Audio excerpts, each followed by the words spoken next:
Hello my dear students of class 8. Today I am going to present chapter first, the national movement.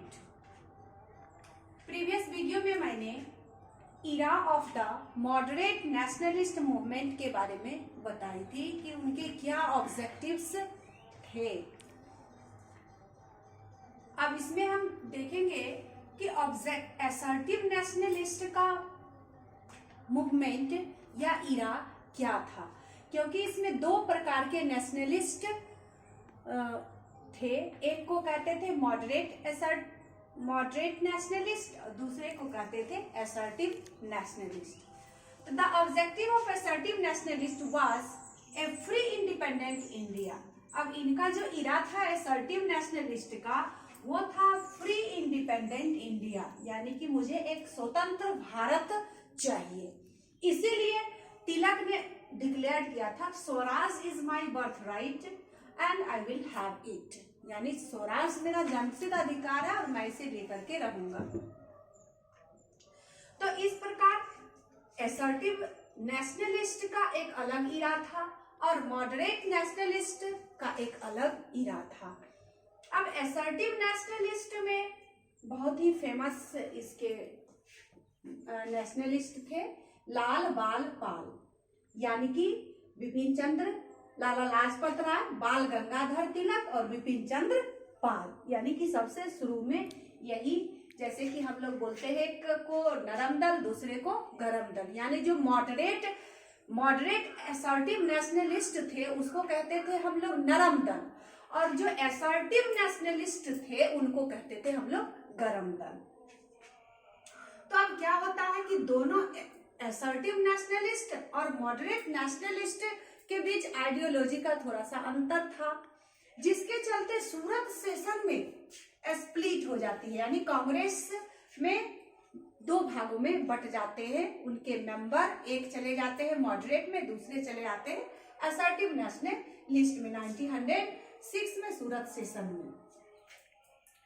तो अब इसके बाद हम यहाँ देखेंगे कि बंगाल का विभाजन हो जाता है। तो बंगाल के विभाजन करने में हाथ था governor general of India Curzon का, जिनका कार्यकाल है 1899 टू 1905। यहाँ तक इसका लॉर्ड कर्जन का कार्यकाल रहा है। तो अब बंगाल के विभाजन का कुछ तो काउज होगा, लेकिन यहाँ पे कुछ काउज नहीं है। लॉर्ड कर्जन का कहना था कि size of the Bengal provinces was to be large, यानी कि बंगाल प्रोविंसेस का जो साइज है वो बहुत बड़ा है, इसीलिए इसको दो भागों में बांट दे। अब इस बांटने का भी बहुत अलग अलग एम है। इसको मैं एक फिगर के द्वारा आपको दिखाना चाह रही हूँ। अब इसमें हम देखेंगे कि बंगाल का विभाजन दो पार्ट में हो जाता है, एक ईस्ट पार्ट में, दूसरा वेस्ट पार्ट में। और इसमें हम देख रहे हैं कि इसका मतलब है कि कर्जन का जो इविल्स था वो बहुत ही गंदा इविल्स था, यानी इविल्स मोटिव्स जो था वो बंगाल के विभाजन के पीछे था कि बंगाल को दो भागों में बांटेंगे तो नेशनलिज्म, यानी हिंदू मुस्लिम को दो भागों में बांट करके नेशनलिज्म की जो फीलिंग्स है उसमें भी हम दरार पैदा करेंगे।